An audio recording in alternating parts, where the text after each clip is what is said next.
Last night, my youngest, who has ADHD and ASD, having a full meltdown. We couldn't figure it out. He just needed a cheese stick. That was it. That was literally it. It's not, it's not always about like, we're all going to eat kale 24/7. It's not about that.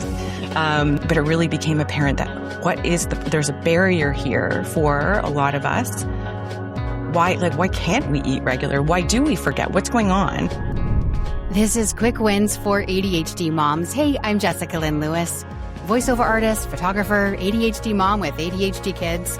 You know how the story goes.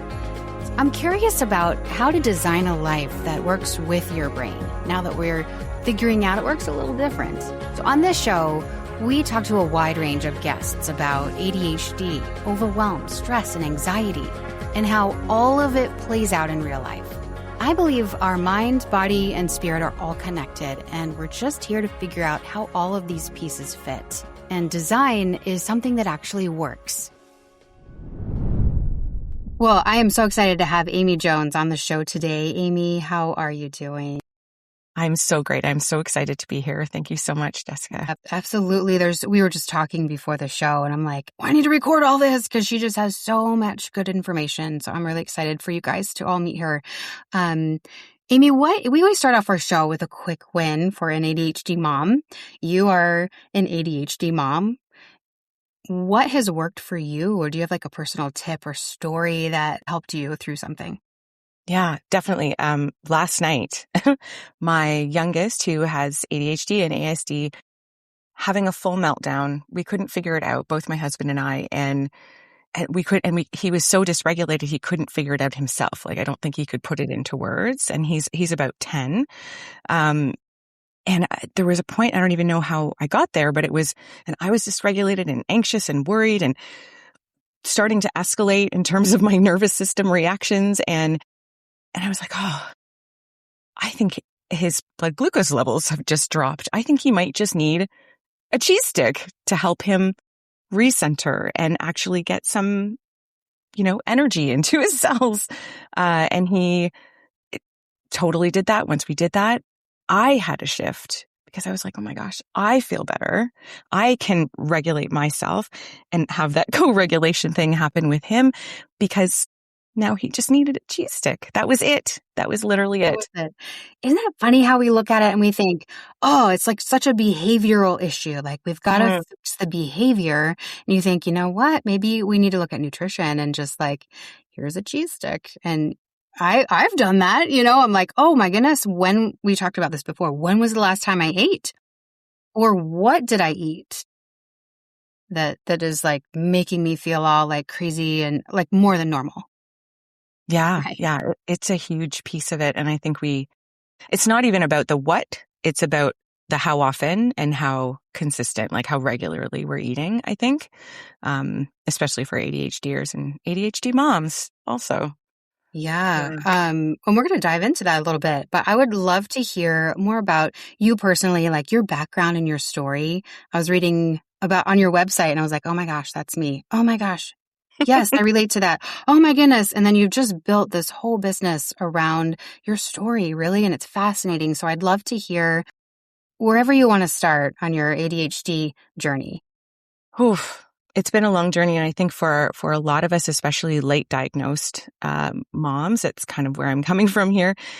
My journey was very long. I was diagnosed at 45 and I'm, 45? Yes. And it took all of those years and years of fighting and battling to even get that diagnosis. And it started with anxiety as a kid. It started with, that showing up, trying to get homework done, trying to finish things and just really building. And then by the time I was in my early 20s, I was officially diagnosed with anxiety, worked closely with a psychiatrist to support me and with all the medication. And then I burnt out. I was a teacher for almost 20 years and I just kept burning out and I would crash and literally not be able to work for periods of time, sometimes half a year, whatever it might be.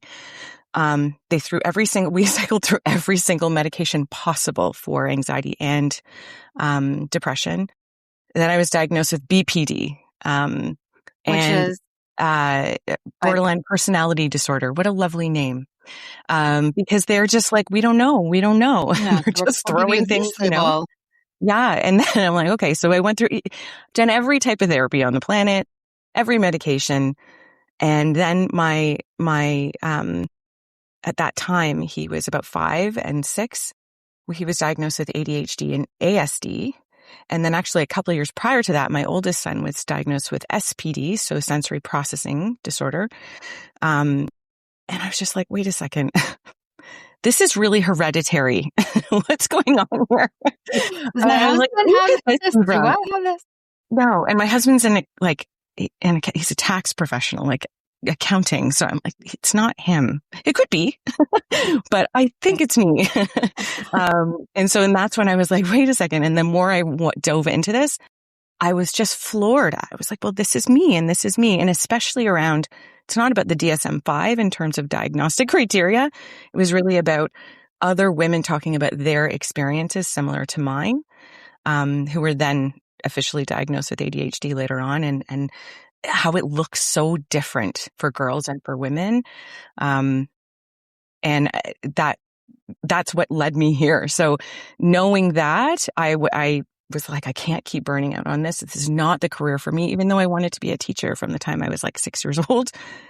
And I went back to school, and I always loved health and fitness and wellness and movement. And that's where I went, because I started to see when we made adjustments to food, not necessarily types of food all the time, but how we ate, huge effect on behavior and response. And I won't even say the word attention, but just consistently being able to prioritize and not be overwhelmed, both in my kids and myself, for sure. So that was a really big deal. So I went back to do functional nutrition, and then worked in that for a few years and realized I'm missing something. There's something missing, especially with our population. It's the how. How do I actually do this? We can know so much about, health and wellness, and we do because of our access to social media and the media in general. But it really became apparent that there's a barrier here for a lot of us. Why can't we eat regular? Why do we forget? What's going on? And that's where I started to dive in. So I went back and did my ADHD coaching, life coaching certification. And then, I'm always thinking about thinking. And now I'm going back to school in the fall to start my master's in neuroscience, because that's just where I'm just fascinated by this. Yeah. Right? That's the gap that you're trying to figure out, and you're making, and neuroscience is such a huge thing, but like connecting the ADHD brain with, and I love on your website, you said, I know what to do. Like, I know all of this information. Why am I not doing this? Like, where's the disconnect? And I see that too, a huge connection. So you're in the middle of going through the neuroscience, like a master's degree, correct? So what are you doing now? Because I think you're literally doing amazing things and helping people now. And then that gap is just going to make your impact so much bigger. Yes. And I think that's where, and I just had a client yesterday who came to me and so emotional and in tears. And the doctor just said, you just need to lose weight. And I was like, oh, that's so helpful. Oh, because calories in are calories out. Right? Which, yes, I mean, sure. Yeah. You want to look at it that way, but it's again, it's the how, right? It's the how. Yeah, that's exactly it. And so that's what we talked about. And also, I mean, there's so much to that question in terms of losing weight. And so many of us, especially later on in life, are thinking about that because our bodies are changing so much with the hormone shifts. And that's a whole other thing. But it's really more about, but it's really more about the, where is there something that is difficult to do or hard to do that is standing in the way of us actually nourishing ourselves either consistently enough or with the foods we actually want to and we know we want to eat, and really pinpointing some of those things. So that's sort of where I live with my clients. And so it's not just, so we generally do something that, as a functional nutritionist, we start with looking at potential nutrient depletions, especially with ADHD. We burned through so many vitamins and minerals because of our stress response. So we look at that. I look at symptomatology in that way.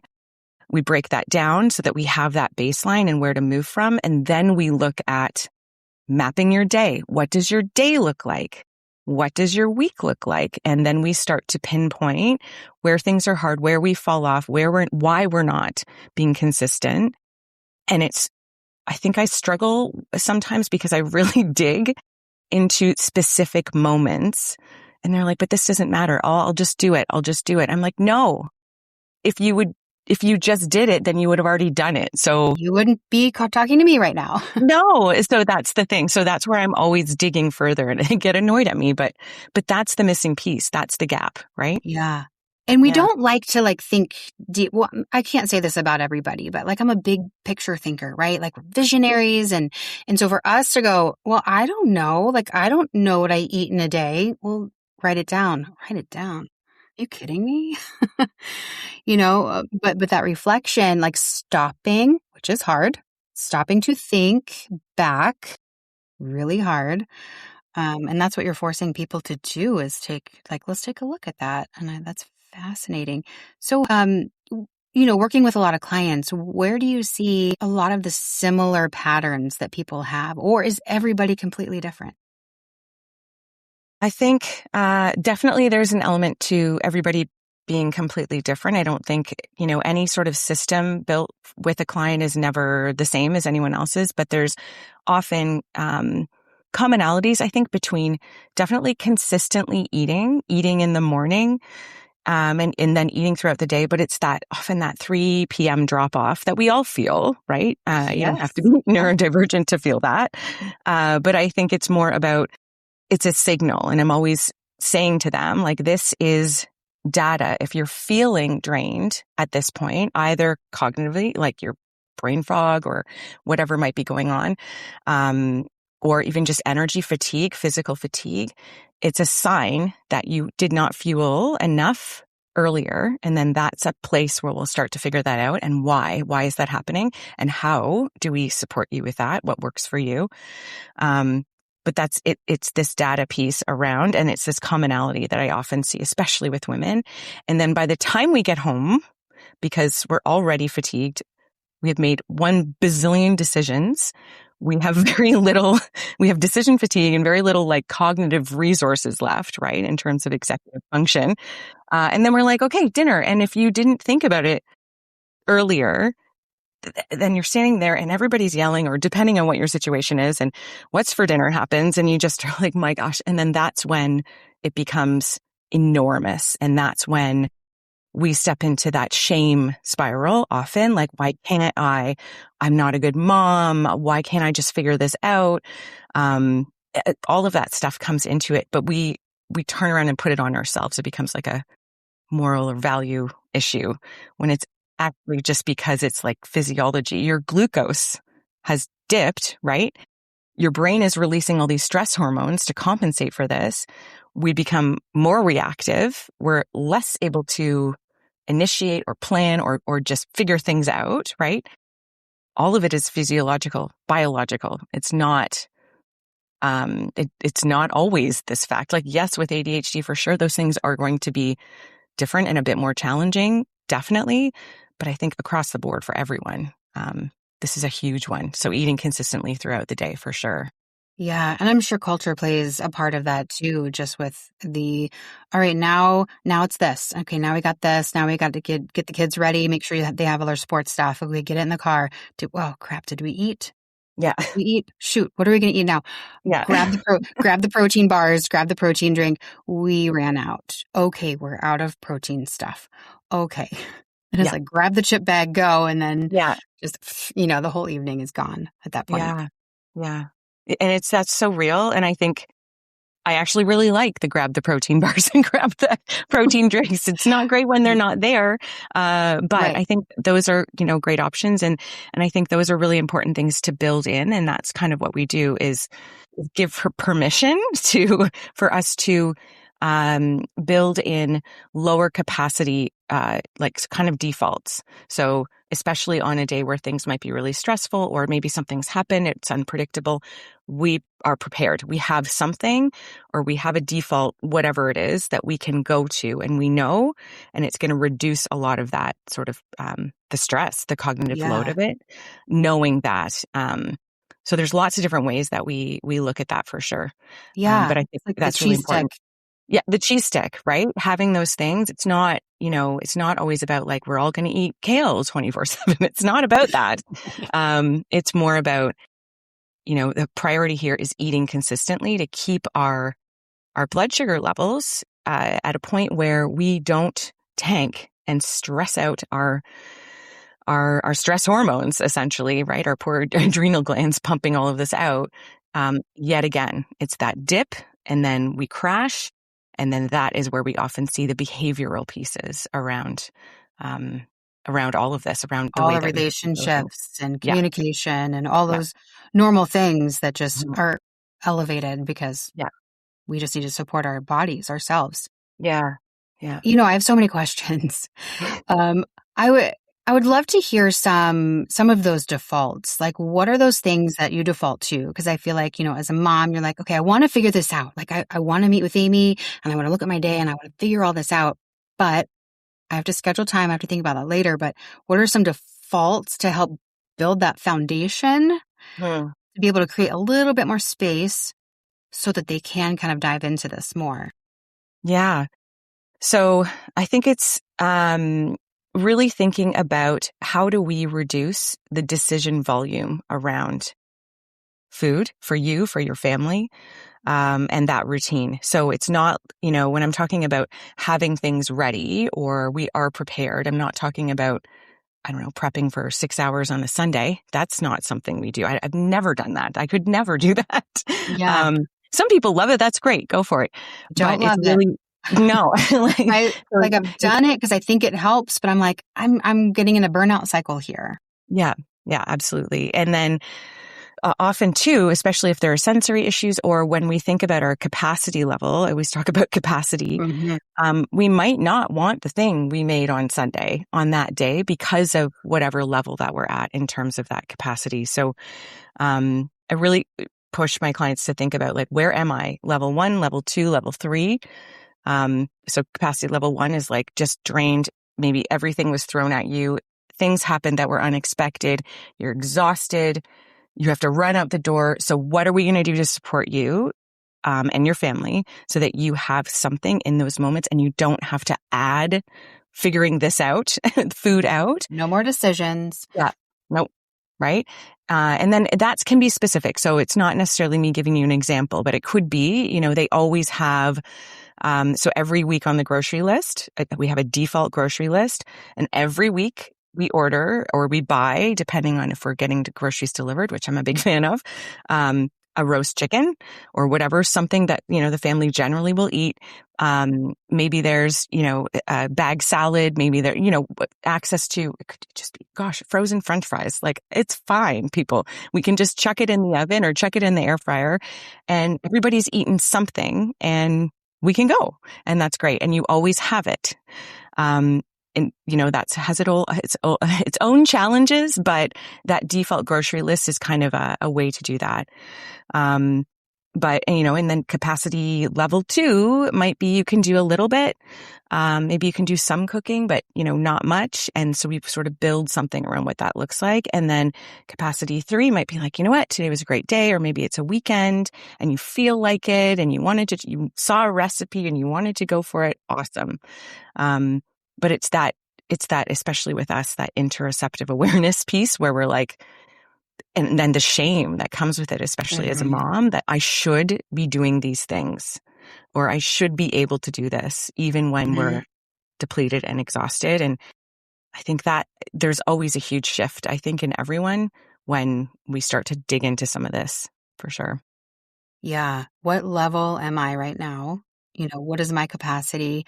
I think too, that's really hard because I feel like I'm so affected by like my kids as well. So like what capacity are they in? And if they're at a high capacity, then that's going to just trickle over to me and make my capacity less or, the level go up.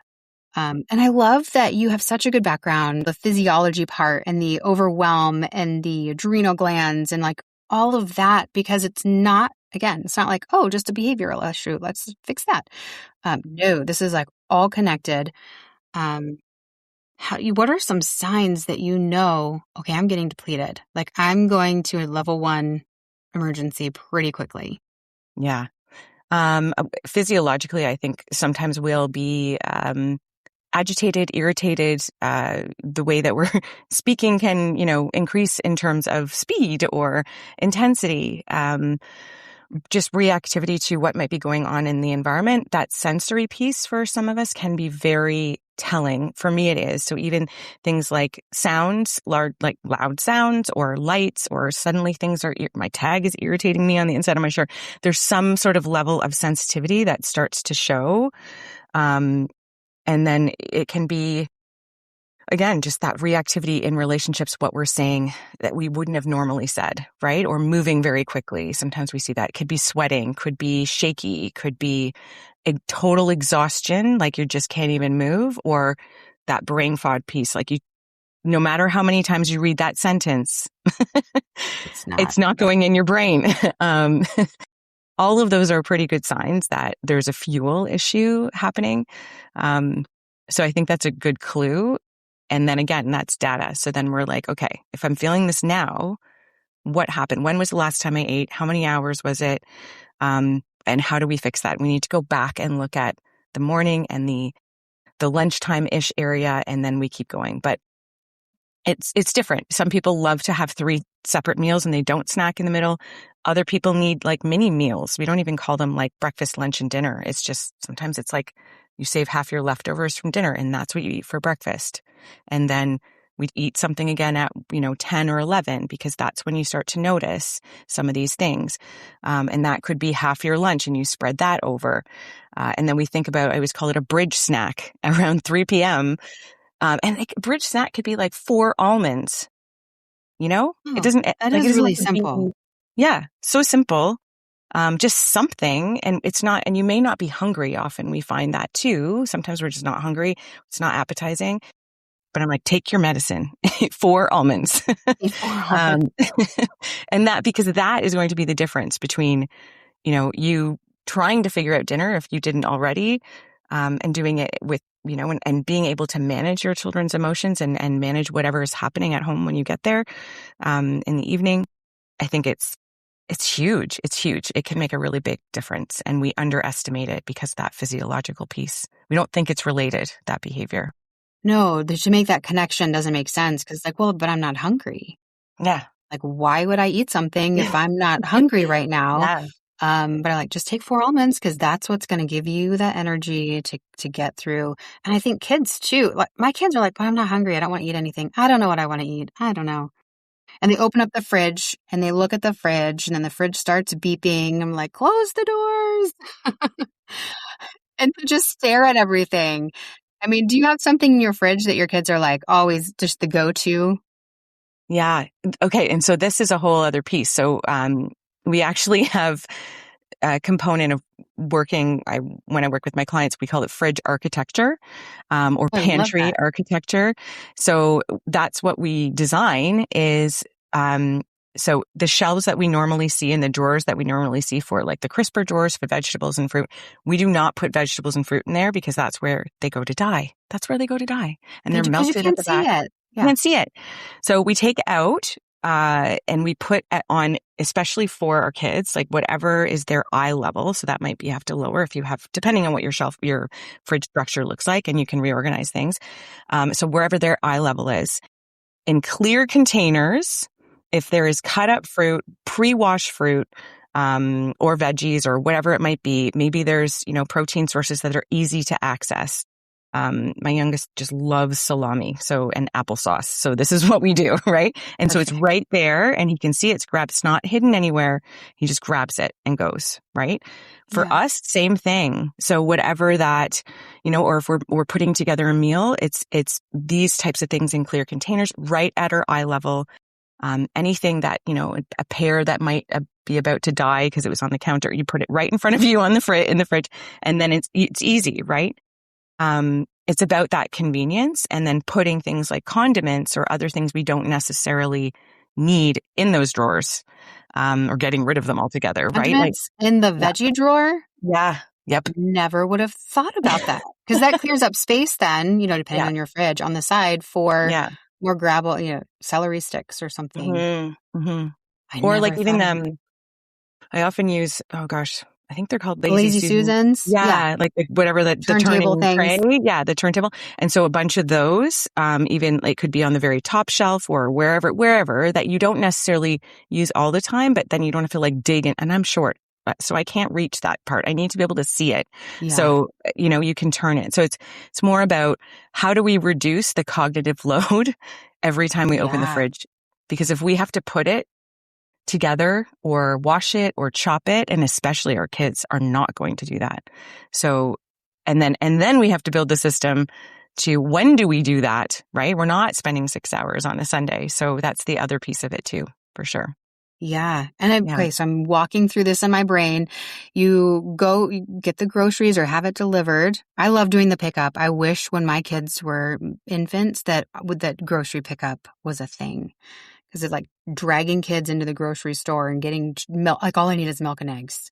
And my husband's working and it's like, it's just me, guys. Yeah. Let's go into the The grocery worst. store. And then like sensory overload is just, and my day's Mhm. done. Um, but getting all of that stuff back, I guess it depends on your energy level. When like just getting groceries, that's a lot. And so I Yes. think like now we're going to get it into the fridge. Am I going to chop up all this up now? Like, oh, no. So you work with people to figure out, okay, like, I don't know, I guess building their day into containers that they know what their energy level is and the tasks based on that. Is that Yes, right? absolutely. That's exactly, yeah. Yeah. And so, yes, we're looking at what is in those containers for sure, especially to support them. But at the same time, it is also about, okay, so when? So like you said, we know that going to the grocery store, if you have to go in there and you actually have to do the shop, especially if you have sensory, any sort of sensory overwhelm around this, I do too. I've How almost do we cried. support you? I've cried multiple times in Yeah. grocery store, just standing in the middle, looking at all the shelves, and it's like, overwhelm, and Yeah. then people are like trying to run over you with the cart and like the personal shoppers, and I'm like, just go Yeah. away. Yeah, Yeah. it's a lot. Or you're trying to find something, you can't find it, you're walking around in circles, or you didn't write it down. That's a big Oh, one. just Or it's forgot the not on the list. list. And I'm always like, oh, I'll remember when I get there. I never remember when I get there. Never. It has Yeah. to be on a list. So we figure out, how does that list work? So even things like, we have a Google Home sort of system around our house, and we just Yeah. yell at Google to say, can you add this to the grocery list? And our kids can do it. Because I don't have time to put down my knife if I'm chopping and I realize I don't have something and I need to, don't do that. You just yell it into the air and hope. Oh, I like that. Yeah. Do you find things on your list that just kind of happen to show up? But the Yes. kids are like, chocolate. I'm like, M&Ms. Don't think that okay. came from me. Yeah. Yeah. Yeah. But even things like preparing for that. So where are you going to put, if you have to go to the grocery store, where is that in your day? It definitely should not be at like 4 p.m., 5 p.m., 6 p.m., whatever that is, if you've had a work full day, right? So really looking at building in where does that fit, if that's what you need to do. Eating before you go, especially protein, because it's going to help keep our blood glucose stable so that we can actually focus so that we don't necessarily feel that same level of overwhelm. It's not going to take it all away because we are who we are. But it helps sort of like, stop the overwhelm of the scanning and like comparing and trying to figure things out. It just helps to temper it. And then we, depending on what that looks like, some people, and this works for me, when I get home, I always try to chop. So I've just sort of added it on to the end of my grocery, as long as my capacity is okay. I always check in, like chop something, wash something, put it in a container. One thing, just one. That's it. Not everything, just one. And then that goes in the fridge. And then that's what we do throughout, that's kind of what we map out in terms of what your day looks like and what your week looks like and what we need to prepare for. And so when you're already there, you're making your coffee, Can you wash some berries and put them in the fridge? You're standing there anyway. You got like 2 minutes. And that's it. Might as well. And then but it's about building those cues, building that system, and it's about your capacity, right? Too. So it's like, will that work for you? When can we do this? So that's kind of the system that we're trying to look for and build into. Yeah. And there's that guilt part that is such a part of that where you feel like, oh, I should just know. Like I should just know how to do this. Why can't, like I struggle with this every single time. But I love how you're like, you know what? We just need to build a system around this. Everyone's different and that's okay. What is your capacity? And then you help people build out what that looks like. I like the cues. I love that word, like visual cue. And you build like probably becomes habits as well. Like, okay, I'm doing my coffee. I have a couple things to chop up. And it just feels more sustainable. Yeah. And it doesn't have that same weight of like, oh, I have all this to do. And I think recipes too really make me angry because big bone of contention. Keep going, preach. But and I think because, and I get tons of emails all the time from wonderful chefs and they're like, here's your meal plan for the week. And I'm like, what? It looks great, but there's no way. And then you go to the recipe and we all feel this. I feel like as women, or moms, if we are, or anybody who is cooking, doing the majority of the food preparation for a family.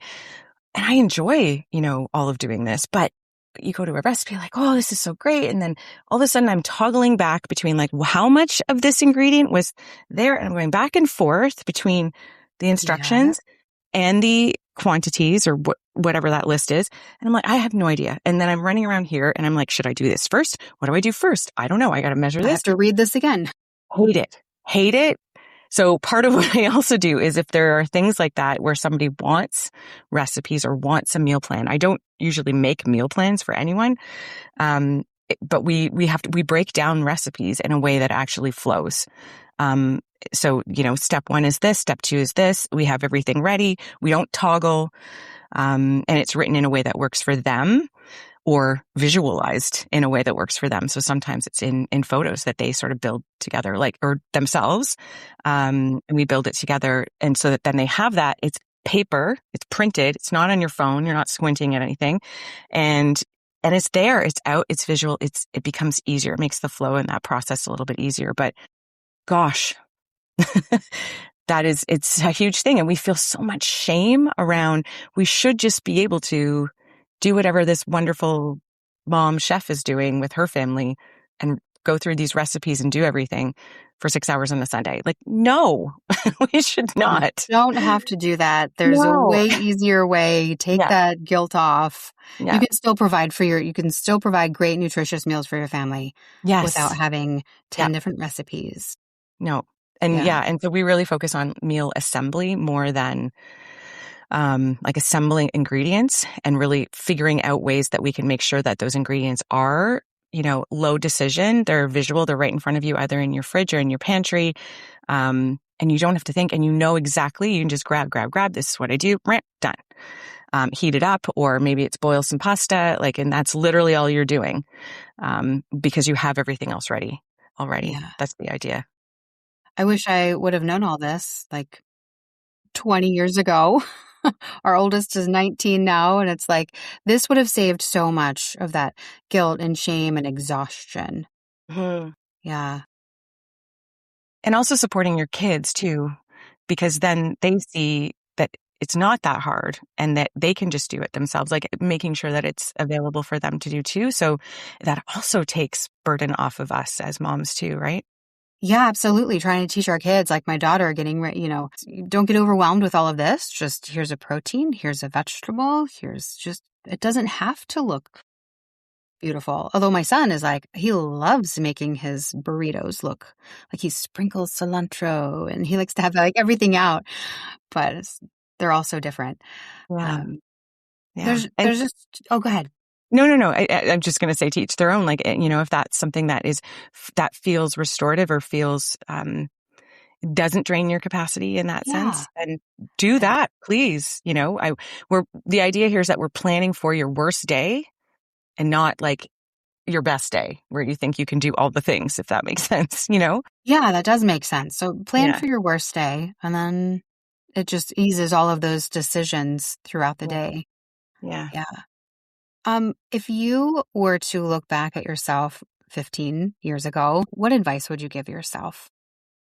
If you look back, like knowing that where you've been, discovering ADHD and yourself and your kids and living with this, and now you're helping people all the time, like looking back at yourself, what would you tell yourself? Oh, I would say that, I don't know, this may be too general, but I would say there are no rules. Don't worry about it. You need to make sure that you have the capacity to be here for your family, your children, the life that you want. And you don't have to live up to the expectations. Your kitchen doesn't have to be set up in a certain way. Neither does your fridge. You don't have to make a beautiful meal every night. This is not about that. This is about, what do you really want? Where do you want to put your energy? And then let's plan around that. Let's figure that out. I think I would just, like you said too, I was just like, please, like if somebody had just said that, it's okay. It's okay to not have to make this beautiful meal and sit down with your family every night. It's impossible. We can't do that.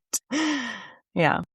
So letting yourself off the hook. I love when I, go down and look at all my, like, what is it that I want out of life? And I was like, just Yeah. simplicity. I just simple, beautiful. I just want to enjoy life instead of like, okay, I have to do this and I have to do this and it has to be this way and it has to be this way. And then, like perfectionism, just scaling back. I want freedom. I want white space in my life. Yeah. And they're so heavy for us, in terms of all of those expectations that, yes, we see others, but or maybe we had, a mother ourselves who we're trying to live up to that expectation, right? What we saw growing up. So there's all this other pressure, but our lifestyle is so different now. And especially when you have this wonderful journey that we've been on to realize, like, wow, that my brain is wired in a different way and this doesn't work for me actually. And then what does? Like, what a beautiful gift that is, right? Yeah. What does? How Yeah. would I design this differently? Yeah. Yeah. Yeah. And that's and I love that you've been on this journey and you're helping people. Like, what does this look like? You're like, well, yeah, where can people find you to be able to help start this journey? Yeah. So Instagram, I'm at Amy Jones Nutrition. And then my website too. So you can DM me through Instagram, and my website too. There's a contact form where you can reach out. amyjonesnutrition.com. Yeah. Those are the two places.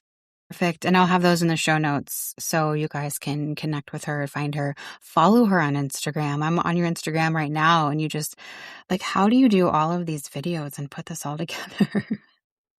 You know That's what? a whole nother show. Well, I know, but it's the same principle. You don't have to do it the way everybody else is doing it. I just put out there what literally is like in my head, or I talk to a client and I just quickly whack something up and away I go. I don't worry about that at all. And I think I really did at the beginning.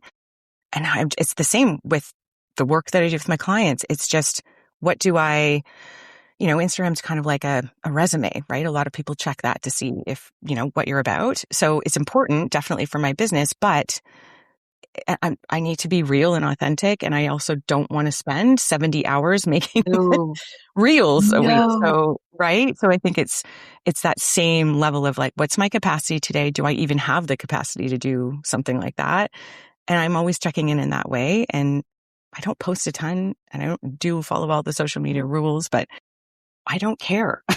There are no rules, right? There are no rules. Yeah. I don't care. There's no rules. And the thing is, you show up, and then over time, you've built such a great resource library.